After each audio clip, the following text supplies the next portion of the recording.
Tom Thumb by L. Leslie Brooke. Narrated by Philip Chenevert. Tom Thumb. Long ago, in the merry days of good King Arthur, there lived a ploughman and his wife. They were very poor, but would have been contented and happy if only they could have had a little child. One day, having heard of the great fame of the magician Merlin, who was living at the court of King Arthur, the wife persuaded her husband to go and tell him of their trouble.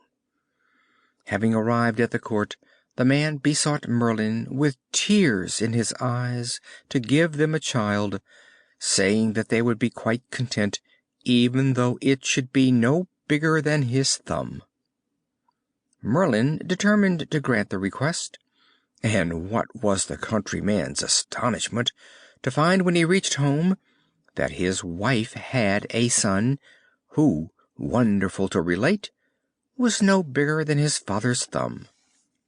The parents were now very happy, and the christening of the little fellow took place with great ceremony.